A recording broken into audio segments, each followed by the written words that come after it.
जरूरी है। चलिए एमसीक्यू शुरू करते हैं।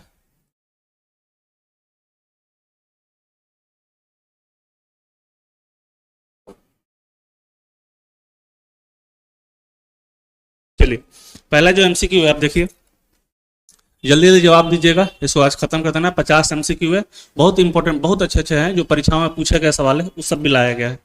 तो है सूर्य का सबसे निकट का ग्रह कौन सा है? बताइए सबसे निकट का ग्रह कौन सा है? बुध है। कौन सा है? बुध है। सबसे दूर कौन सा है? सबसे दूर है नेपच्यून। नेपच्यून सबसे दूर है, नेपच्यून। नेक्स्ट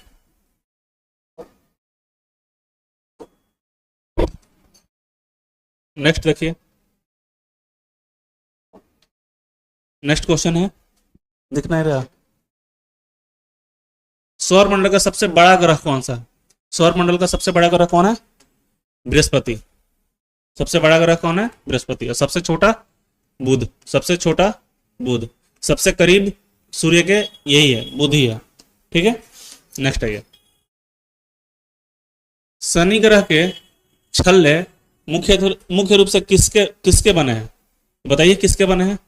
तो शनि ग्रह के जो छल्ले हैं ये बर्फ और चट्टान से बने हैं। बर्फ और चट्टान से बने हैं जो उसके चारों तरफ घूमते रहते हैं। तो अगर ये भी पूछा जाए कि जो कौन सा ग्रह अपने वलय के लिए जाना जाता है, तो वो भी है शनि। ठीक है, नेक्स्ट क्वेश्चन आइए। इसको रोक कर आप लोग अपने से अटेम्प्ट कर सकते हैं, उसके बाद आंसर देखिएगा। नेक्स्ट क्वेश्चन, निम्नलिखित में से कौन सा तारा सूर्य के सबसे निकट है? तो सूर्य का निकट कौन सा तारा है जो सूर्य के सबसे निकट है? तो कौन सा? सीरियस है? नहीं। प्रोक्सिमा सेंचुरी है? यस। विटलुस है? नहीं। एल्डेबरन है? नहीं। तो सही आंसर हो जाएगा हमारा प्रोक्सिमा सेंचुरी। ये सूर्य के सबसे निकट का क्या है? तारा है। नेक्स्ट है, हमारी आकाशगंगा का नाम क्या है? एंड्रोमेडा, मिल्की वे या मैगलेनिक क्लाउड या ट्रायंगल। तो कौन सा सही आंसर होगा हमारा सही आंसर होगा, हमारे आकाशगंगा का जो नाम है वो मिल्की वे है। क्या है? मिल्की वे। या इसे हम लोग क्या कहते हैं? दुग्ध मेखला। दुग्ध मेखला। आकार कैसा होता है? सर्पिलाकार होता है। आकार कैसा है? सर्पिलाकार। सर्पिलाकार। हमारी आकाशगंगा का सबसे नजदीकी आकाशगंगा कौन है? तो ये है सबसे नजदीकी आकाशगंगा है एंड्रोमेडा। सबसे नजदीकी आकाशगंगा है। ये चीज को याद रखिएगा। सबसे नजदीकी आकाशगंगा कौन है? एंड्रोमेडा। ये चीजें हैं।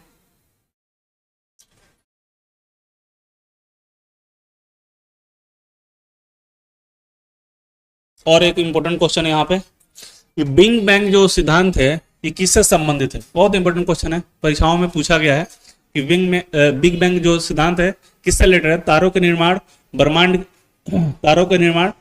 की उत्पत्ति, ग्रहों की गति और ब्लैक होल का निर्माण। तो सही आंसर क्या हो जाएगा? जल्दी से बताइए सही आंसर क्या होगा। आप कमेंट करते रहिए, आप लोग भी कमेंट करते रहिए इसमें। इसका सही आंसर किससे होगा बताइए।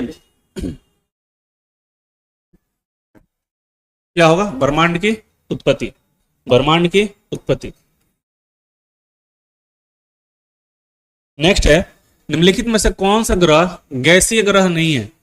कौन सा ग्रह गैसीय ग्रह नहीं है? तो जब हम लोग देखे थे कि कल पार्थिव ग्रह और जोवियन ग्रह, तो जोवियन ग्रह है वो गैस वाले होते हैं, जो लास्ट के 4 है वो गैस वाले होते हैं। तो बताइए, बृहस्पति हाँ है, शनि हाँ ये गैस का ग्रह है, नेपच्यून ये भी गैस वाला ग्रह है, लेकिन पृथ्वी जो है हमारी ये गैस नहीं है, बल्कि ठोस चट्टान वाला ग्रह, ठोस चट्टान वाला ग्रह है। ठीक है, ये चीजें याद रखिएगा। आप लोग कमेंट करते रहिए, और वीडियो अच्छा लगे, सेशन अच्छा लगे तो इसको लाइक करें और अपने दोस्तों को शेयर करें, ताकि हमें और मोटिवेशन मिले ऐसे वीडियो बनाने के लिए। और आप लोग, और ये ऐसा वीडियो आपके एग्जाम के लिए काफी हेल्पफुल हो सकता है। नेक्स्ट आइए, ब्लैक होल का निर्माण कैसे होता है? ग्रहों के टक्कर से, विशाल तारों के सुपरनोवा विस्फोट से, आकाशगंगाओं के संलयन से, या धूमकेतुओं के टकराव से। तो बताइए कि ब्लैक होल का निर्माण कैसे होता है? वो चैप्टर याद है तारों वाला? जब तारों का चैप्टर पढ़ाए थे, ब्लैक होल जहां पढ़ाए थे, तो आपको बताया गया था जो विशाल तारा है जिसका द्रव्यमान सौर्य द्रव्यमान से 3 गुना से भी, सूर्य के द्रव्यमान से 3 गुना से भी ज्यादा है। तो ऐसे तारों को विशाल तारा कहते हैं। और जब इसमें सुपरनोवा विस्फोट होता है तो क्या होता है, ब्लैक होल का निर्माण होता है। तो राइट आंसर हमारा बी हो जाएगा। तो राइट आंसर बी हो जाएगा। नेक्स्ट आइए, क्वेश्चन देखिए, निम्नलिखित में से कौन सा ग्रह अपने अक्ष पर सबसे तेजी से घूमता है? तो बहुत तेज जो फास्ट अपने अक्ष पर घूम रहा होता है, या कौन सा ग्रह है जो सबसे तेजी से घूमता है? तो ऑप्शन देखिए, बृहस्पति, मंगल, शुक्र और बुध। तो इसका सही आंसर क्या हो? कल ही क्लास में हम लोग डिस्कस किए थे, जब 8 ग्रह हम लोग पढ़ रहे थे तो वहीं पे हम लोगों ने इसका डिस्कशन किया था। बताइए इसमें से कौन होगा सबसे तेजी से घूमने वाला? अपने अक्ष पर सबसे तेजी से कौन घूमता है? सही आंसर क्या होगा? राइट आंसर होगा बृहस्पति। राइट आंसर होगा बृहस्पति। ये 10 घंटा में ही अपने अक्ष पे घूम लेता है। यानी कि 10 घंटा का यहाँ दिन होता है। 10 घंटा का क्या होता है? दिन होता है बृहस्पति पे। हमारे पृथ्वी पर 24 घंटा का दिन होता है। ठीक है, 24 घंटा का दिन होता है। तो याद रखिएगा, ये सबसे तेजी से घूमने वाला है बृहस्पति। नेक्स्ट क्वेश्चन देखिए, तो ऑप्शन क्या हो जाएगा? ए हो जाएगा। नेक्स्ट क्वेश्चन देखिए, ये बहुत इंपॉर्टेंट क्वेश्चन, अभी आज की क्लास की बात है कि धूमकेतु की पूंछ हमेशा किस दिशा में होती है? बहुत अच्छा क्वेश्चन है, कंसेप्चुअल सवाल है और ये परीक्षाओं में पूछा गया सवाल है। विभिन्न एग्जामों में ये सवाल बने हुए हैं। तो आई होप कि आप गलत नहीं करेंगे, राइट आंसर देंगे। कमेंट में बता दीजिए कि कौन सा है इसका आंसर सही होगा। तो कह रहा है किधर होगा? सूर्य की ओर, सूर्य से दूर, पृथ्वी की ओर, चंद्रमा की ओर। तो इसका कौन सही आंसर होगा? बताइए। सही आंसर होगा उसका जो पूंछ होता है, उसकी पूंछ जो होता है हमेशा सूर्य से दूर होता है। सूर्य से दूर होता है। सूर्य से दूर होता है। आएगा तो पहले जलेगा और यहाँ से पूंछ इसका निकल रहेगा, तो सूर्य से दूर होता है। तो राइट आंसर हो जाएगा बी। नेक्स्ट क्वेश्चन, हाँ, इस ग्रह के चारों ओर छल्लो का मतलब यहाँ पर क्या है? चमक छल्लो नहीं है, ये वलय। क्या है? वलय, रिंग। ठीक है, तो वलय प्रणाली, किस ग्रह के चारों ओर छल्लों की प्रणाली पाई जाती है? तो ऑप्शन दिया हुआ है, अब देखिए। बृहस्पति, ये सबसे बड़ा ग्रह है, इसमें नहीं पाई जाती है। शनि, मंगल, बुध, इसमें भी नहीं, मंगल में भी नहीं। राइट आंसर हमारा बी ऑप्शन हो जाएगा, शनि ग्रह। शनि ग्रह में छल्लों की प्रणाली पाई जाती है। इसके अलावा और किसमें? आपका यूरेनस में भी पाया जाता है, नेपच्यून में भी थोड़ा मात्रा में पाया जाता है, लेकिन सबसे फेमस जो है छल्लों के लिए तो शनि ग्रह है। तो परीक्षा में ये चीजों को ध्यान रखना है। नेक्स्ट क्वेश्चन देखिए, किस ग्रह को गैस दानव, गैस जाइंट की श्रेणी में रखा जाता है? मतलब कि बहुत बड़ा हो, गैस का गोला हो, तो किस ग्रह को उसमें रखा जाता है? तो सबसे बड़ा ग्रह कौन सा है? हमारा बृहस्पति है, और वो गैस का गोला है, तो इसलिए हमारा राइट आंसर इसका क्या हो जाएगा? बृहस्पति हो जाएगा। ये सब राइट आंसर सी होगा, बृहस्पति हो जाएगा, जिसे हम लोग गैस दानव कहते हैं, गैस जाइंट कहते हैं। तो इस चीज को याद रखिएगा। नेक्स्ट क्वेश्चन आइए देखते हैं। नेक्स्ट है कि सौर मंडल का सबसे ठंडा ग्रह कौन सा है?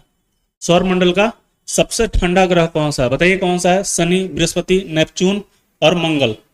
इस चारों में से सबसे ठंडा कौन है?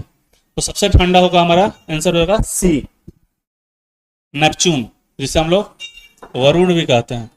ये सबसे दूर है, सूर्य से दूरी क्रम में ये 8वां ग्रह है। तो सबसे दूर है, वहां रोशनी उतना पहुंचता नहीं है, ये सबसे ठंडा होता है। इसका टेम्परेचर -200 डिग्री सेल्सियस तक पहुंच जाता है। ठीक है, ये सबसे ठंडा ग्रह है। याद रहेगा, याद रखना है सब चीज को। सौर मंडल में सबसे बड़ा ज्वालामुखी कौन सा है? ठीक है, तो Mount Everest, Olympus Mons, Mauna Loa, Vesuvius, ये सब तो पृथ्वी का ही है, तो ये सब आंसर हमारा होगा नहीं। ठीक है, माउंट एवरेस्ट लगभग 8 किलोमीटर है, ऊंचा है। ये जो है ओलंपस मॉन्स, ये सबसे ऊंचा क्या है? ज्वालामुखी है, सबसे बड़ा ज्वालामुखी है। लगभग 22 किलोमीटर इसकी ऊंचाई है। लगभग कितनी ऊंचाई है इसकी? 22 किलोमीटर। और किस ग्रह का उपग्रह है? ये एक उपग्रह है। ये ज्वालामुखी जो है किस ग्रह पर पाया जाता है? ये मंगल ग्रह पर पाया जाता है। किस ग्रह पर पाया जाता है? मंगल ग्रह पर, याद रखिएगा।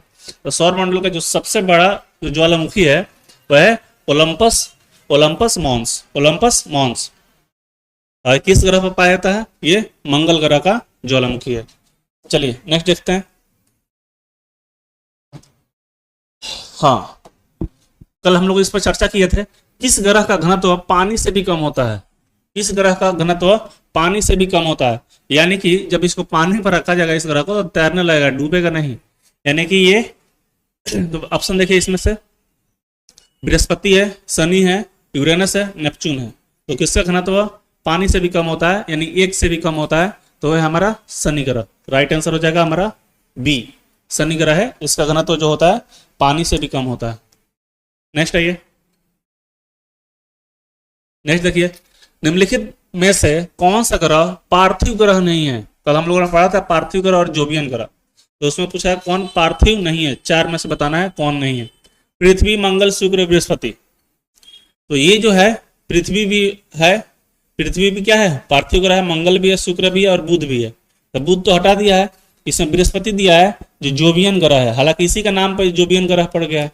तो बृहस्पति जो है जोबियन ग्रह का भाग है, पार्थिव ग्रह का भाग नहीं है। ठीक है, ये जो तीनों है ये पार्थिव ग्रह का हिस्सा है, पार्थिव ग्रह का हिस्सा है।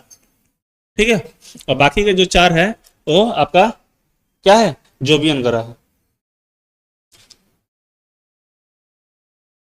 हाँ बताइए, ये आज एक और अच्छा क्वेश्चन है कि किस पार्थिव ग्रह के वायुमंडल में सल्फ्यूरिक एसिड के बादल पाए जाते हैं। बहुत इंपॉर्टेंट क्वेश्चन है, VVI है, याद रखिएगा इसको कि किस ग्रह के वायुमंडल में क्या है सल्फ्यूरिक एसिड के बादल पाए जाते हैं। तो बताइए राइट आंसर क्या होगा, पृथ्वी नहीं, शुक्र, मंगल, बुध, किसमें होता है, तो इसमें भी नहीं, इसमें भी नहीं, पृथ्वी पर तो ऑब्वियस सी बात है नहीं, अगर सल्फ्यूरिक अम्ल होता तो हम जीवन कैसे होता है यहाँ पर। ठीक है, तो इसका राइट आंसर हो जाएगा शुक्र ग्रह, राइट आंसर होगा शुक्र ग्रह, जिसपे क्या होता है सल्फ्यूरिक एसिड के बादल पाए जाते हैं। नेक्स्ट क्वेश्चन,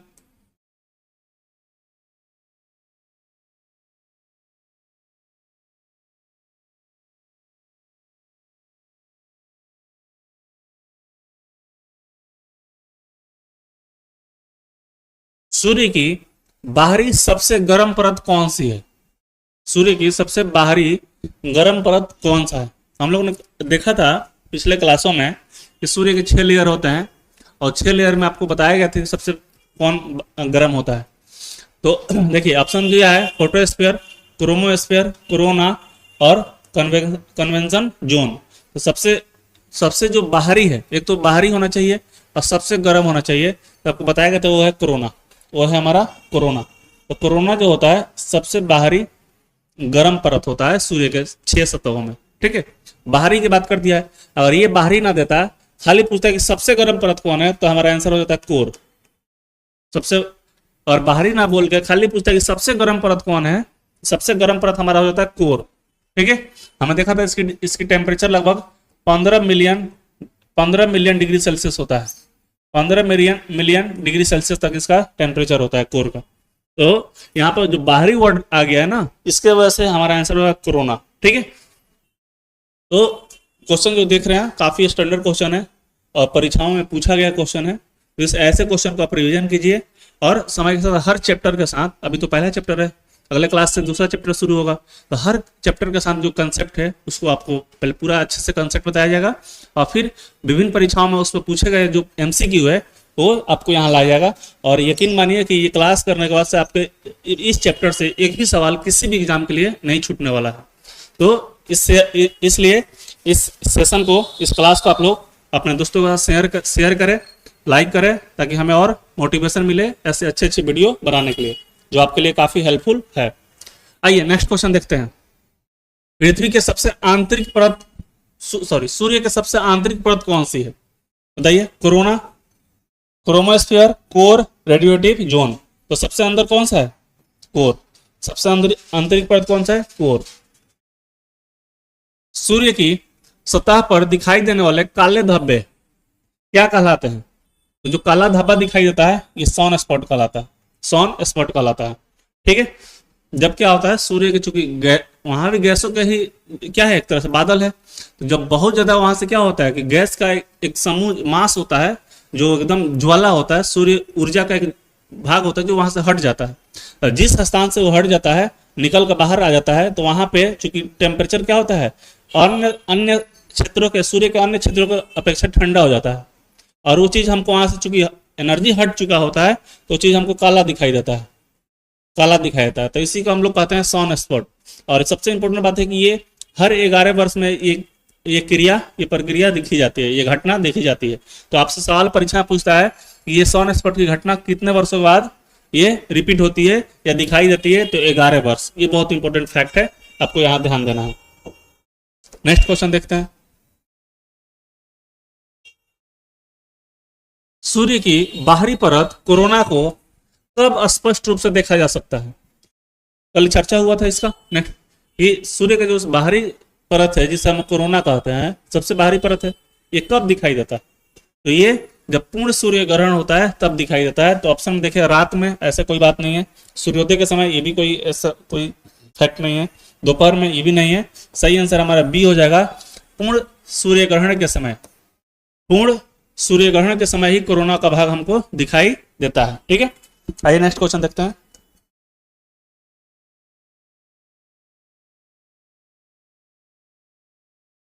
सूर्य की ऊर्जा पृथ्वी तक मुख्य रूप से कैसे पहुंचती है? ये भी पिछले साल एग्जाम में पूछा हुआ PYQ क्वेश्चन है और बहुत इंपॉर्टेंट है कि जो सूर्य से आने वाली ऊर्जा होती है हमारी धरती तक किस माध्यम से आती है? तो एक है संवहन, एक है विकिरण, चालन, चुंबकीय तरंगों द्वारा। तो हमारा जो सही आंसर होगा किस रूप में आती है? विकिरण के द्वारा। राइट आंसर हमारा हो गया बी। राइट आंसर हो गया बी। ये विकिरण के रूप में जो है सूर्य की प्रकाश हमारे पृथ्वी तक पहुंचती है। ठीक, नेक्स्ट क्वेश्चन आइए।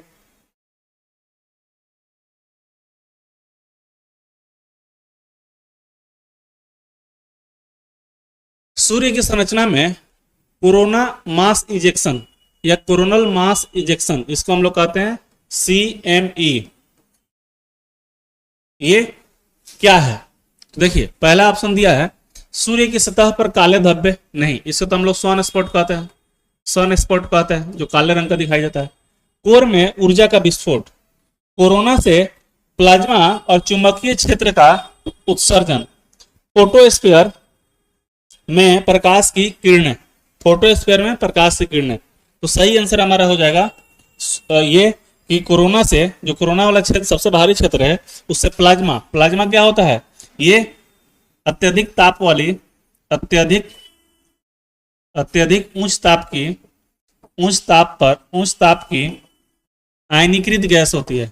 आयनीकृत गैस होती है, आयनीकृत गैस होती है। ठीक है, तो ये जब सूर्य से, इसे सोलर फ्लेयर भी कहते हैं, इसे सौर ज्वाला भी कहते हैं। ये जब अचानक से सूर्य की सतह से ऊर्जा जो होती है चुंबकीय क्षेत्र के रूप में क्या होती है? चुंबकीय क्षेत्र जो होता है सूर्य के चारों ओर का, और जो ऊर्जा होता है, सौर ऊर्जा होता है, वो अचानक से क्या होता है? बहुत तेजी से बाहर निकलता है। और कई बार ये पृथ्वी की तरफ आता है, तो पृथ्वी पर आता है तो पृथ्वी के चुंबकीय क्षेत्र भी गड़बड़ हो जाता है। तो ये पृथ्वी के जो चुंबकीय क्षेत्र है उसको भी डिस्टर्ब करता है। इंटरनेट, जितना इलेक्ट्रिक ग्रिड है उस सबको डिस्टर्ब करता है। तो इसे हम सौर ज्वाला भी कहते हैं, इसे सौर ज्वाला भी कहते हैं।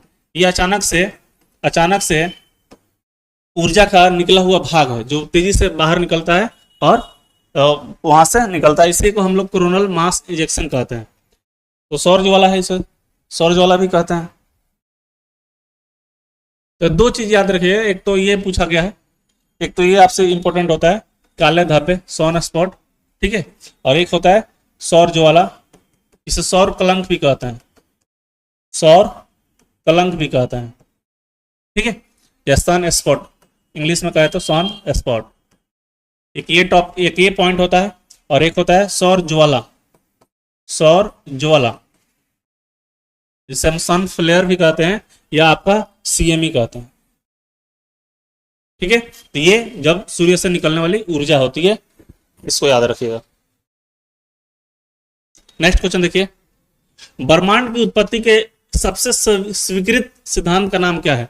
जो सबसे मान्य सिद्धांत है ब्रह्मांड की उत्पत्ति से, वो कौन सा है? स्थिर अवस्था सिद्धांत, बिग बैंग सिद्धांत, नेबुलर सिद्धांत, पल्सेटिंग सिद्धांत। तो सबसे इंपॉर्टेंट है, सबसे मान्य है big bang theory.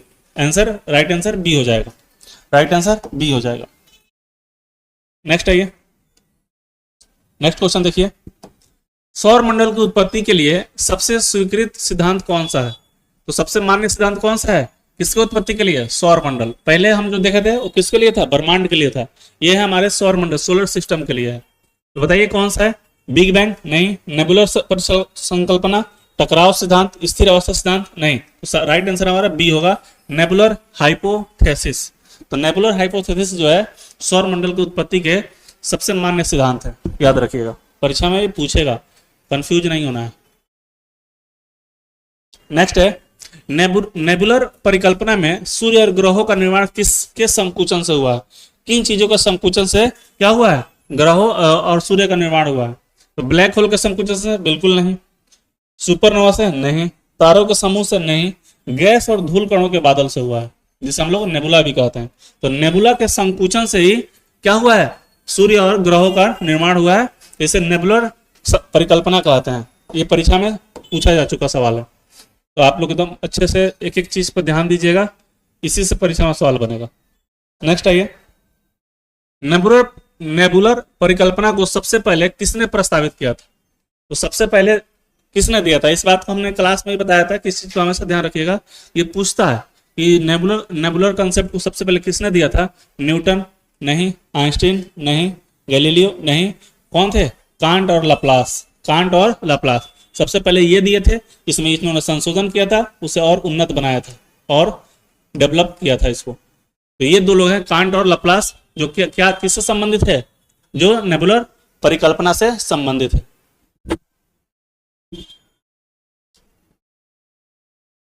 Big bang सिद्धांत को सबसे पहले किसने प्रस्तावित किया था?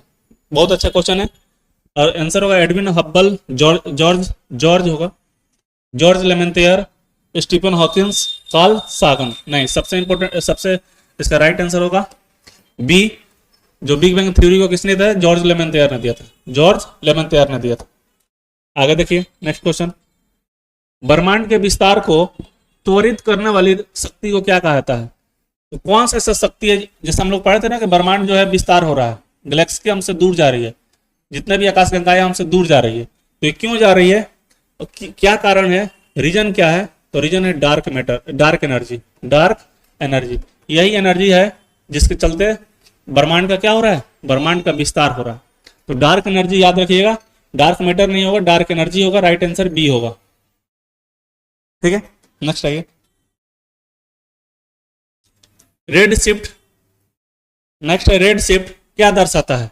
हमने पढ़ा था रेड शिफ्ट के बारे में। आप लोग सही आंसर दीजिएगा, मुझे उम्मीद है कि जो आप क्लास किए होंगे तो इसका राइट आंसर आप लोग आसानी से दे देंगे। आकाशगंगाओं का स्थिर रहना, आकाशगंगाओं का एक दूसरे से दूर जाना, आकाशगंगाओं का पास आना, तारों का निर्माण। तो ऑप्शन 3 मैच कर रहा है, तो ये तो होगा ही नहीं। तो ये है राइट आंसर है, आकाशगंगाओं को एक दूसरे से दूर जाना कौन सी घटना कहलाती है? रेड शिफ्ट कहलाती है। मतलब रेड शिफ्ट के द्वारा इसको दर्शाया जाता है, रेड शिफ्ट के घटना के द्वारा दर्शाया जाता है। रेड शिफ्ट क्या होता है? बहुत इंपॉर्टेंट है, परीक्षा में पढ़ के जाइएगा, इससे सवाल बनेगा ही बनेगा। और दूसरा चीज है, ये होता क्या है? तो पीछे का जो वीडियो है, इस सीरीज का जो वीडियो है, तो जाकर देख सकते हैं। और आपको हमेशा बता रहा हूँ कि इस चैनल के लाइव वाले सेक्शन में जाइएगा तो वीडियो मिलेगा, आप वीडियो वाला सेक्शन में जाइएगा तो नहीं मिलेगा। ठीक है, तो लाइव वाला सेक्शन में जाकर देखना है, लाइव वाला सेक्शन में कीजिएगा क्लिक, तो आपको मिलेगा ये वीडियो। नेक्स्ट आइए, ब्रह्मांड के विस्तार की गति को मापने के लिए किस स्थिरांक का प्रयोग किया जाता है? बहुत इंपॉर्टेंट सवाल है ये, बहुत महत्वपूर्ण सवाल है। किसका इस्तेमाल किया जाता है? प्लांक स्थिरांक, हबल स्थिरांक, गुरुत्वीय स्थिरांक और बोल्ट्जमैन स्थिरांक। सही आंसर होगा बी, हबल स्थिरांक। हबल स्थिरांक का इस्तेमाल किया जाता है ब्रह्मांड की गति के विस्तार को मापने के लिए। हबल ने ही सबसे पहले क्या किया था? बताया था कि ब्रह्मांड जो है विस्तार हो रहा है, तो विस्तारित ब्रह्मांड की परिकल्पना भी है किसने सबसे पहले दिया था? हबल ने दिया था। तो उन्हीं के सम्मान में ये जो स्थिरांक है, जो कांस्टेंट है, इसको हबल कांस्टेंट कह दिया जाता है। तो हबल जो कांस्टेंट है, ये ब्रह्मांड के विस्तार की गति को मापने के लिए इस्तेमाल किया जाता है। नेक्स्ट क्वेश्चन देखिए, स्थिर अवस्था के सिद्धांत का मुख्य समर्थक कौन है? कौन कौन से वैज्ञानिक है जो स्थिर अवस्था के सिद्धांत को समर्थन देते हैं? तो क्लास के शुरुआत में ही कहा गया था कि एक सिद्धांत क्या है? स्थिर अवस्था का सिद्धांत है। तो बताइए, ये ब्रह्मांड की उत्पत्ति से संबंधित है, ब्रह्मांड के उत्पत्ति से संबंधित है। तो फ्रेड हॉयल, थॉमस गोल्ड और हरमन बोंडी, दूसरा है एडविन हब्बल और जॉर्ज लेमेंथियर, स्टीफन हॉकिंस और रोजर पेनरोज, आइंस्टीन और न्यूटन। तो ये तो होंगे नहीं, ये भी नहीं है। ये तो बता रहे हैं कि ब्रह्मांड जो है ये तो चेंज हुआ है, बना है। ये कह रहा है ब्रह्मांड स्थिर है, तो इसके लिए सही आंसर होगा फ्रेड हॉयल, थॉमस गोल्ड और हरमन मॉन्डी ने स्थिर अवस्था की संकल्पना दिया था, जो कि पहला ही लेक्चर में आपको बताया गया था। ठीक है, तो जो लोग पहला लेक्चर देखे होंगे उनके लिए ये सारे क्वेश्चन जो होंगे बहुत आसान लग रहे होंगे। ठीक है, आइए नेक्स्ट देखिए। ये धूमकेतु आज ही की क्लास में हम लोग पढ़े हैं। धूमकेतु मुख्य रूप से किसके बने होते हैं? चट्टान और धातु के? नहीं। केवल हाइड्रोजन के? नहीं। लोहा और निकल के? नहीं। सही आंसर होगा बी, बर्फ और धूल कण और गैसों से मिलकर बने होते हैं। धूमकेतु किसके बने होते हैं? ये बर्फ, धूल और गैस के बने होते हैं। नेक्स्ट क्वेश्चन देखिए, ये भी इंपॉर्टेंट क्वेश्चन है। क्षुद्र ग्रह बेल्ट सौर मंडल किन दो ग्रहों के बीच पाए जाते हैं? VVI क्वेश्चन बहुत सारे एग्जाम पूछा गया, रेलवे में पूछा है ये क्वेश्चन, रेलवे में पूछा जा चुका है, PCS में पूछा जा चुका है। ठीक है, बहुत सारे एग्जाम में पूछा गया, SSC में पूछा जा चुका है कि क्षुद्र ग्रह बेल्ट जो होता है, जो एस्टेरॉयड बेल्ट है, किन दो ग्रहों के बीच में पाए जाते हैं। और आज ही क्लास में ताजा हम लोग पढ़े हैं, तो अगर इतना आज ही क्लास में पढ़ने के बाद भी आंसर नहीं दे पा रहे हैं तो फिर दिक्कत है। तो आंसर देखिए, पहला ऑप्शन है पृथ्वी और मंगल, मंगल और बृहस्पति, बृहस्पति और शनि और यूरेनस। तो राइट आंसर हमारा होगा मंगल और बृहस्पति, मंगल और बृहस्पति के बीच ये पाए जाते हैं। नेक्स्ट क्वेश्चन देखिए, धूमकेतु की उत्पत्ति सौर मंडल के किन क्षेत्रों से बाहर मानी जाती है? तो बताइए। पहला है क्षुद्र ग्रह बेल्ट और मंगल ग्रह, कुइपर बेल्ट, ये कुइपर है, काइपर भी लिखता है कहीं कहीं पे, तो कुइपर बेल्ट और ओट बादल, सूर्य और चंद्रमा, पृथ्वी और शुक्र। तो अभी हम लोग पढ़े तुरंत अभी बता रहे हैं कॉन्सेप्ट आपको कि ये कुइपर बेल्ट में पाए जाते हैं। और ये कुइपर बेल्ट कहाँ होता है? आप कमेंट में बताइए कहाँ होता है ये बेल्ट कहाँ होता है? कुइपर बेल्ट कहाँ पाया जाता है? जल्दी से बताइए कमेंट में। ठीक है, नेक्स्ट आइए। धूमकेतु की पूंछ किस दिशा में होती है? ये हो गया शायद क्वेश्चन। सूर्य के विपरीत दिशा में या सूर्य से दूर, ये क्वेश्चन रिपीट हुआ है। तो सूर्य से दूर का है या सूर्य के विपरीत दिशा में का है, बात एक ही है। ठीक है, तो धूमकेतु की जो पूंछ होती है हमेशा सूर्य के विपरीत होती है, सूर्य से दूर होती है।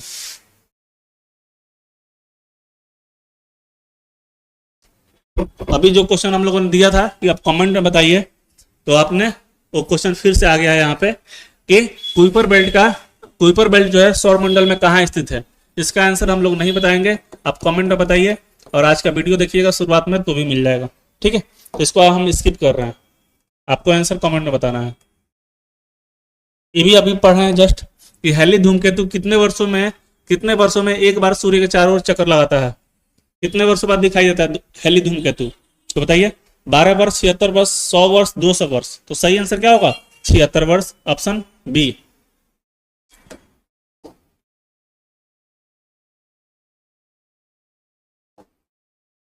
सौर मंडल का सबसे बड़ा उपग्रह कौन सा है? बताइए। सबसे बड़ा उपग्रह चंद्रमा, गैनेमेड, टाइटन, यूरोपा। कौन सा सबसे बड़ा उपग्रह है? कल के क्लास में बताया गया था कि सबसे बड़ा उपग्रह कौन सा है। तो राइट आंसर होगा बी, राइट आंसर होगा बी। ये किसका उपग्रह है? ये है बृहस्पति का। टाइटन किसका है? शनि ग्रह का उपग्रह, शनि ग्रह का है। यूरोपा किसका है? बृहस्पति ग्रह का। तो यूरोपा और गैनामेड आपके बृहस्पति ग्रह के उपग्रह हैं, और गैनामेड सौर मंडल में सबसे बड़ा उपग्रह है।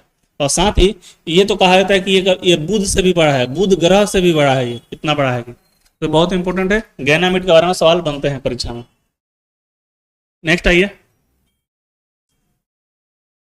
किस ग्रह के उपग्रहों की संख्या सबसे अधिक है? बहुत इंपॉर्टेंट क्वेश्चन है, और एक तरह से कहिए कि ये बदलता रहता है, इसका आंसर बदलता रहता है। लेकिन वर्तमान की मैं बात कर रहा हूँ, अभी जो है अक्टूबर जो चल रहा है ना, आज कितना तारीख है? 18 तारीख है।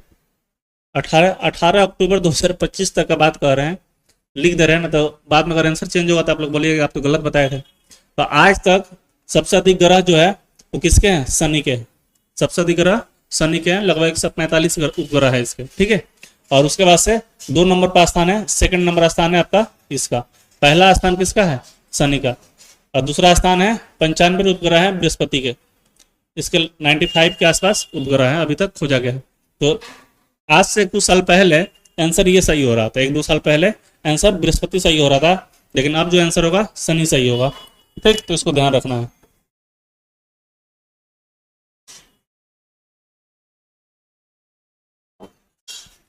इस उपग्रह को गैलीलियो ने सबसे पहले खोजा था? चंद्रमा, गैनामिड, टाइटन, फोबोस।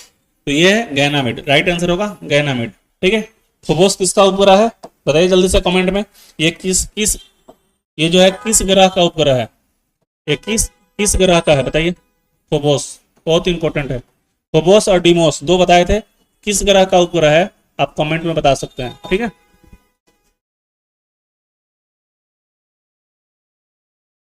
देखिए किस ग्रह का अक्षीय झुकाव एक्सियल टिल्ट इतना अधिक है कि यह अपनी कक्षा में लेटा हुआ प्रतीत होता है। कल ये हम लोग पढ़े भी थे इस ग्रह के बारे में कि लेटा हुआ ग्रह किसे कहा जाता है, लेटा हुआ ग्रह किसे कहा जाता है, क्योंकि अपने अक्ष पर ये लगभग 98 डिग्री तक टिल्ट है, लगभग 98 डिग्री तक ये झुका हुआ है, इसलिए इसे लेटा हुआ ग्रह कहते हैं। तो हमारा राइट आंसर देख लीजिए क्या होगा। ऑप्शन देखिए, शनि, यूरेनस, नेपच्यून और मंगल। तो राइट आंसर हो जाएगा बी, यूरेनस को कहा जाता है लेटा हुआ ग्रह, यूरेनस को कहा जाता है लेटा हुआ ग्रह। नेक्स्ट आइए, सौर मंडल में सबसे गर्म ग्रह कौन है? बहुत अच्छा क्वेश्चन है, इंपॉर्टेंट भी है, परीक्षा में सवाल इससे बनते भी हैं। तो कौन सा है? बुध, शुक्र, पृथ्वी और मंगल। तो सर राइट आंसर होगा शुक्र। क्यों? क्योंकि यहाँ के वायुमंडल काफी सघन है, सघन वायुमंडल है, सघन वायुमंडल है। और सघन वायुमंडल के साथ साथ क्या है, इसमें CO2 की प्रधानता है, CO2 बहुत ज्यादा पाया जाता है, और इसलिए यहाँ पे क्या कहते हैं, ग्रीन हाउस प्रभाव ज्यादा होता है। ग्रीन हाउस प्रभाव सबसे ज्यादा पृथ्वी से भी ज्यादा होता है। सवाल ऐसे भी बन सकते हैं, अगर परीक्षा में पूछे कि सौर मंडल के किस ग्रह पर ग्रीन हाउस प्रभाव सबसे अधिक होता है, तो वह है कहाँ पे? शुक्र ग्रह पे। ये एक नया क्वेश्चन इससे बन सकता है। ठीक, इस चीज पर ध्यान दीजिएगा। नेक्स्ट आइए, नेक्स्ट है कि नेपच्यून ग्रह किसके लिए प्रसिद्ध है? तो बताना है, कल हम लोगों ने इसको देखा था, अपने चट्टानी सतह के लिए, सौर मंडल के सबसे तेज हवाओं के लिए, सबसे बाहरी, सबसे अधिक उपग्रहों के लिए, सबसे गर्म तापमान के लिए। तो बताइए किसके लिए फेमस है? कल हम लोगों ने पढ़ा था कि राइट आंसर क्या हो जाएगा? बी, सबसे अधिक तेज हवाओं के लिए फेमस है। यहाँ हवा लगभग 2400 किलोमीटर पर आवर की स्पीड से चलती है। समझ रहे हैं, धरती पर इतना स्पीड से अभी कोई तूफान भी नहीं चलता है। 2400 किलोमीटर पर आवर के हिसाब से यहाँ पे हवाएं बहती है। और नेपच्यून जो कि सबसे आखिरी ग्रह है, जो सबसे 8वां नंबर पर ग्रह है, तो उसमें ये सबसे तेज हवाओं की खूबी पाई जाती है। ठीक है, उसके बाद ये पूछा कि सबसे अधिक ग्रह किसका है, तभी देखा है शनि का, और सबसे अधिक तापमान किसका है, तो शुक्र का। ये भी फैक्ट साथ साथ रिविजन करते चलिए। नेक्स्ट क्वेश्चन, इस ग्रह पर ग्रेट रेड स्पॉट नामक विशाल तूफान पाया था? कल हम लोगों ने जब बृहस्पति का आपको दिखाया था, जो ग्रह का चित्र दिखाया था, तो उसमें एक गोल जो है रेड कलर का बहुत तेज तूफानी हवा है, जिसको ग्रेट रेड स्पॉट कहा जाता है। तो ये बृहस्पति ग्रह में पाया था। तो राइट आंसर हमारा क्या हो जाएगा? बी, राइट आंसर क्या हो जाएगा? बी। ये इंपॉर्टेंट क्वेश्चन है, याद रखिएगा। ठीक, और पूछेगा ये क्या होता है? ये एक तरह से तूफान है, ये गैसों का तूफान है, गैसीय तूफान है ये। और कहाँ होता है? बृहस्पति ग्रह में होता है। आंख जैसा फिगर होता है, जब बृहस्पति ग्रह का फोटो देखिएगा तो आंख जैसा चित्र दिखाई देगा। जो आंख जैसा जो संरचना बनी होती है ना, लाल रंग का होता है, वही उसको रेड स्पॉट कहा जाता है। किस ग्रह का दिन सौर मंडल में सबसे छोटा होता है? बताइए, सबसे छोटा उसका होगा 10 घंटे का दिन होता है। ये क्वेश्चन पीछे भी आ चुका है कि सबसे तेजी से कौन घूमता है? जो जितना तेजी से घूमेगा उसका दिन उतना ही क्या होगा? छोटा होगा, और जो धीरे धीरे घूमेगा उसका दिन लंबा होगा। तो पृथ्वी, मंगल, बृहस्पति, शुक्र। तो सबसे छोटा दिन किसका होता है? बृहस्पति का। क्यों? क्योंकि 10 घंटा में ही एक बार घूम जाता है। सबसे सुस्त कौन है? अगर पूछा सबसे लंबा दिन किस ग्रह का होता है, सबसे लंबा दिन किस ग्रह का होता है? ठीक है, ये सुस्त है, एकदम पड़ा रहता है, आराम से घूमता है, मौज मस्ती से, इसको कहीं भागने की जल्दी नहीं है। जिसको जल्दी थी वो चले गए, ये आराम से आता है। शुक्र जो है आराम से जाता है, और सबसे लंबा दिन होता है इसका 243 दिन में एक चक्कर घूमता है। इतना सुस्त है कि 243 दिन लगता है इसको अपने एक चक्कर घूमने में। ठीक है, तो याद रखिएगा 243 दिन। 243 दिन, इसको पृथ्वी का एक दिन, पृथ्वी का एक दिन और यहाँ का 243 दिन एक ही बराबर होता है। ठीक है, तो याद रखिएगा। नेक्स्ट आइए,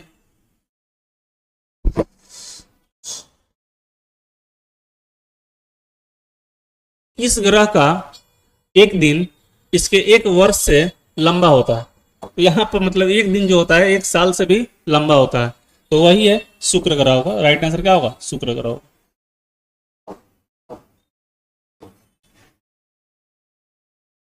जियोग्राफिया, जियोग्राफिया पुस्तक के लेखक कौन है? तो इसका राइट आंसर क्या होगा? अरस्तु, Ptolemy, Alexander von Humboldt, Carl Ritter. तो राइट आंसर होगा टॉलमी। राइट आंसर क्या हो जाएगा? Ptolemy, B. नेक्स्ट क्वेश्चन देखिए, ये बहुत इंपॉर्टेंट है, बीबीआई कर लीजिए, ये बीबीआई लगा लीजिए। विलियम मॉरिस डेविस, ये सिंपल कहेगा, डेविस ने किस सिद्धांत के लिए प्रसिद्ध है? डेविस किस सिद्धांत के लिए प्रसिद्ध है? ज्वालामुखी वर्गीकरण नहीं, पॉसिबिलिज्म नहीं, स्थानिक विश्लेषण नहीं, अपर्दन चक्र। अपर्दन चक्र के लिए ये है, और ये बीपीएससी में पूछा हुआ क्वेश्चन है, बीपीएससी में ही पूछा जा चुका है। तो आपको जो भी आप टीआरई का भी एग्जाम दे रहा हो या बीपीएससी एडीओ का एग्जाम दे रहा हो या बीपीएससी जो 72वीं बीपीएससी के लिए तैयारी कर रहे हो, सबके लिए इंपॉर्टेंट है, ये पूछा जा चुका है, तो याद रखिएगा। इसे एक और नाम जानते हैं, भौगोलिक चक्र का सिद्धांत। भौगोलिक चक्र का सिद्धांत इसी को कहते हैं। अपर्दन चक्र का है या भौगोलिक चक्र का है, एक ही बात होता है। इसको दिया किसने था? मॉरिस डेविस ने दिया था। ठीक है, नेक्स्ट आइए, जलवायु का सिद्धांत कोपेनहेगन ने दिया था, वर्गीकरण जो है कोपेनहेगन ने दिया था। और ये हमारा रहा लास्ट क्वेश्चन।